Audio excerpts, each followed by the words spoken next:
여러분, 우리가 살다 보면요, 지칠 때가 있습니다. 힘들 때가 있습니다. 직장뿐만 아니라 사람 관계나 또 신앙 생활에 있을 때도 지칠 때가 있는데요.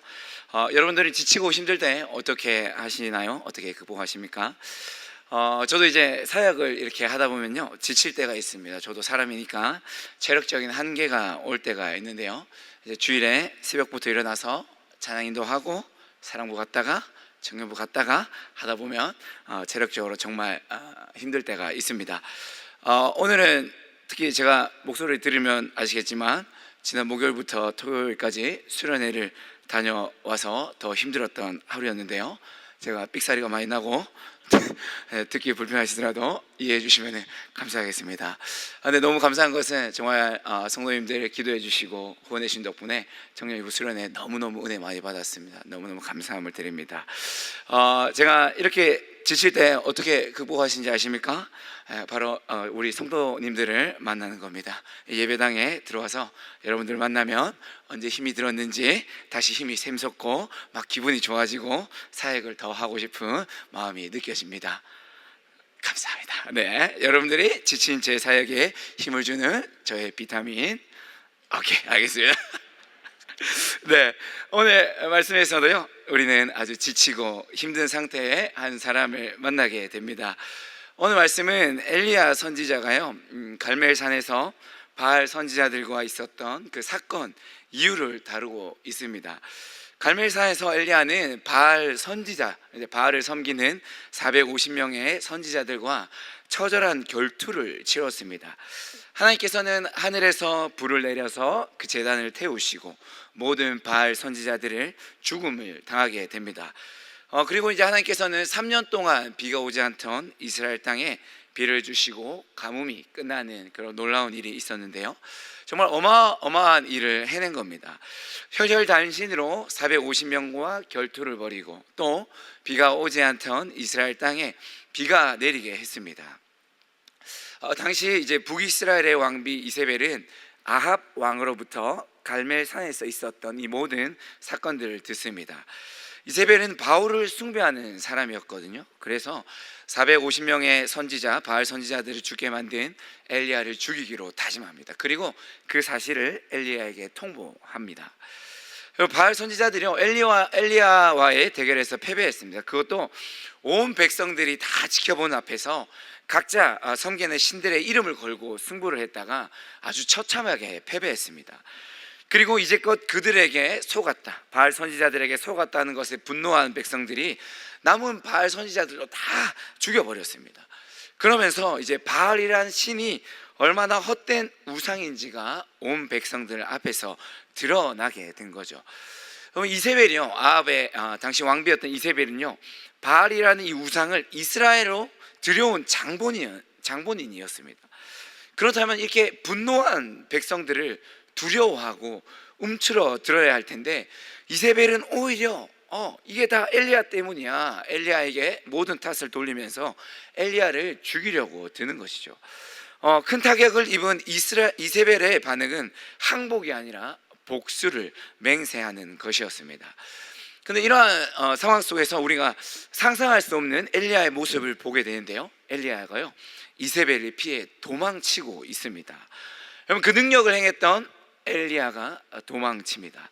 어디까지 도망치냐면요, 브엘세바까지 도망합니다.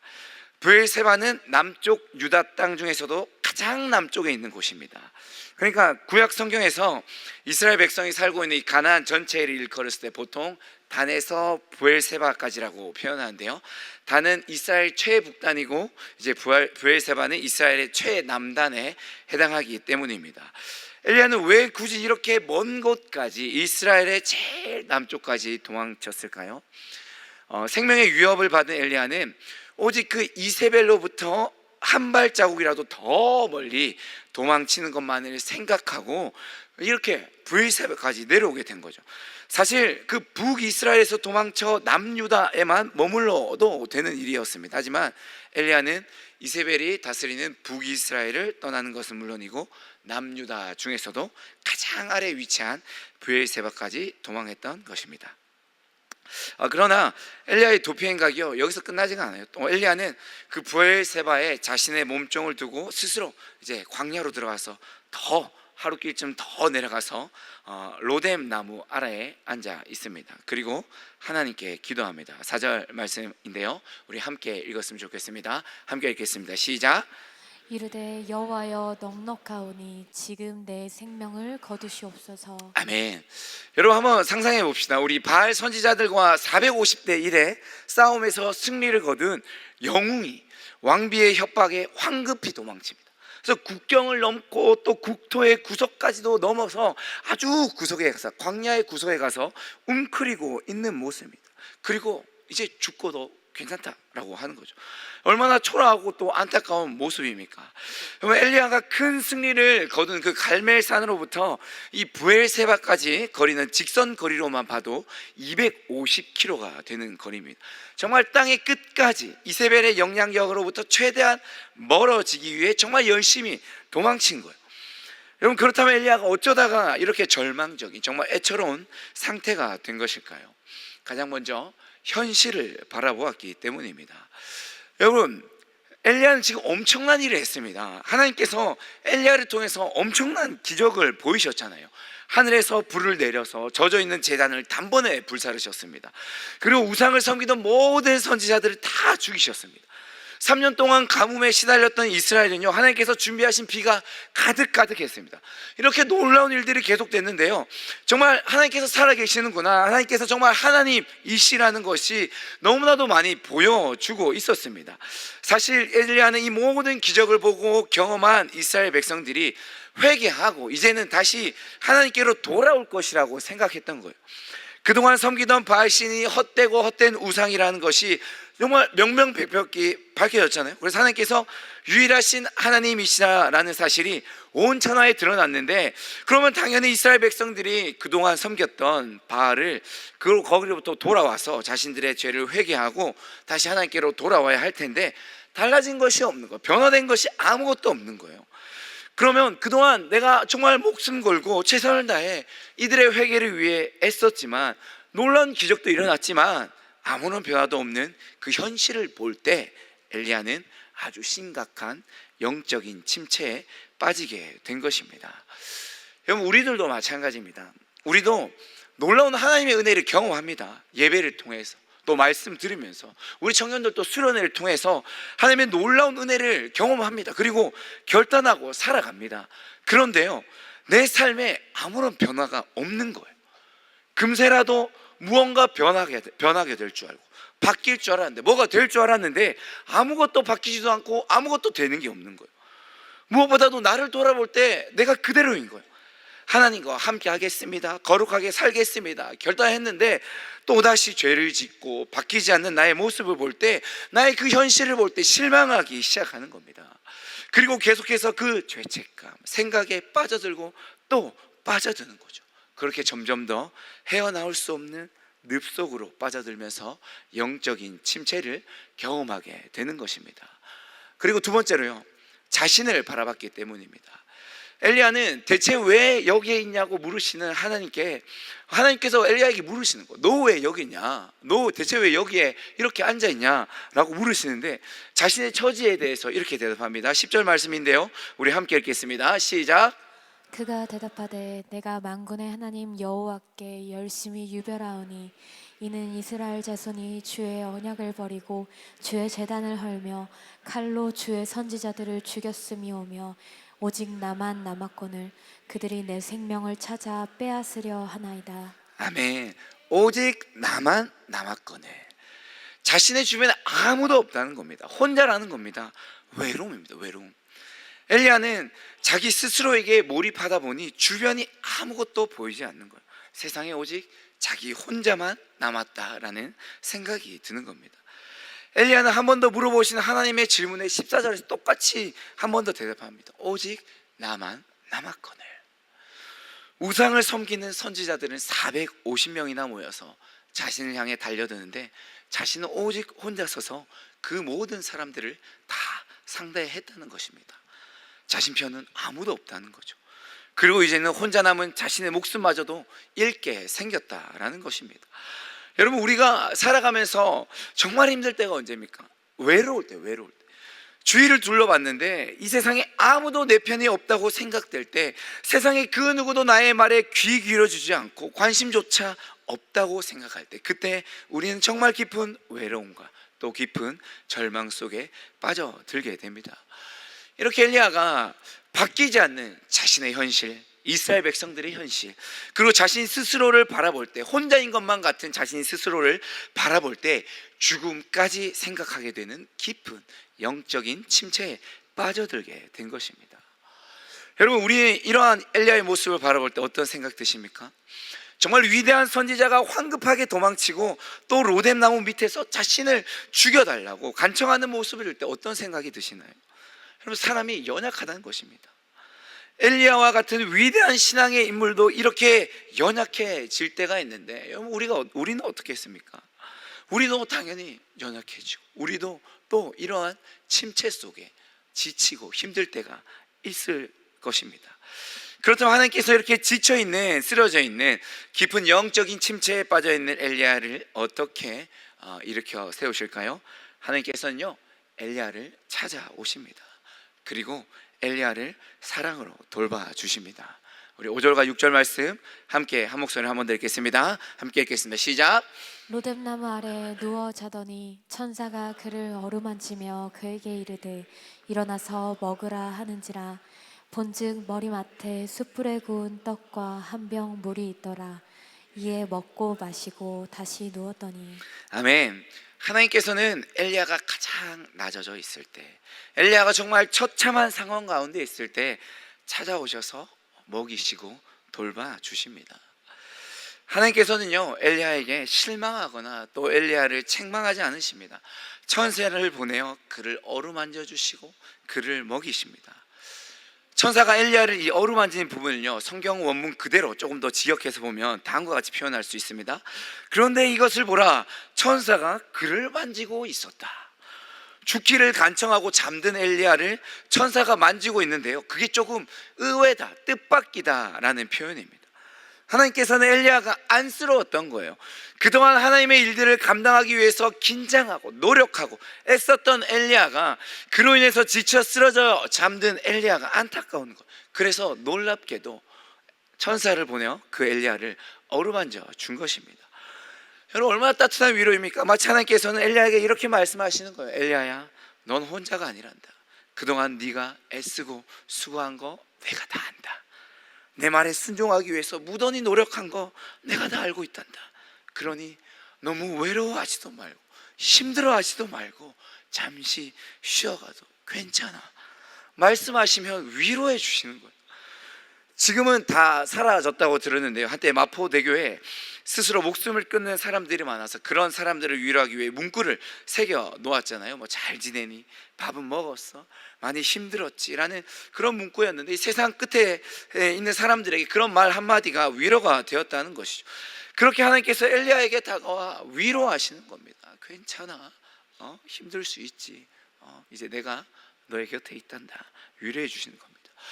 그리고 엘리야는 일어나서 천사가 머리맡에 둔 숯불에 구운 떡과 물 한 병을 마시고 다시 잠에 듭니다. 여러분, 엘리야가 얼마나 지치고 힘들었으면 그걸 먹자마자 또 바로 잠이 들었을까요? 자신도 모르게 또다시 잠들어 버리는 겁니다. 그런 엘리야에게 하나님께서 또다시 천사를 보내어 엘리야를 지키시고 어루만져 주시고 위로해 주십니다. 제가 작년에요, 어깨가 좀 안 좋아서 MRI 한번 찍었거든요. 작년 여름이었는데 오랫동안 좋지 않아서 사진을 찍어봤는데요, 감사하게도 특별히 아픈 것도 없었고 지금 아주 멀쩡합니다. 아무도 걱정하지 않으셨겠지만 그래도 걱정하지 않으셔도 됩니다. 네, 이제 MRI를 찍으러 한번 갔는데요, 저한테 귀마개를 하나 주시더라고요. 그러면서 이제 MRI 찍을 때, 제가 처음이었는데 MRI 찍을 때 아니 막 시끄러우니까 귀마개를 저보고 하라는 거예요. 동그란 통에 쫙 들어가서 이제 검사를 시작하는데 30분 동안 검사를 하니까 혹시 그 사이에 너무 힘들면 누르라고 벨도 하나 주시는 거예요. 힘들면 벨 누르라고.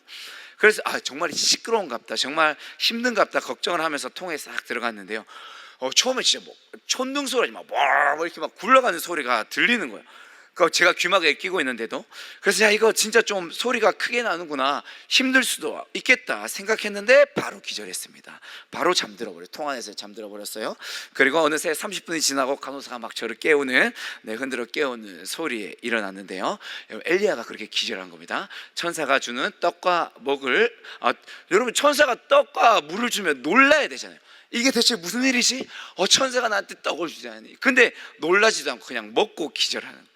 그런 엘리야에게 하나님께서 또다시 천사를 보내고 지키고 어루만지시고 또 떡과 물을 주십니다. 피곤한 엘리야에게, 힘든 엘리야에게 계속해서 휴식을 주시는 겁니다. 다시 일어날 힘을 주시는 거예요. 그리고 다시 일어난 엘리야에게 말씀하십니다. 이게 끝이 아니라 라고 말씀하십니다. 너를 향한 계획이 있다고 말씀해 주세요. 여러분, 하나님께서는요, 결단코 우리를 포기하지 않으십니다.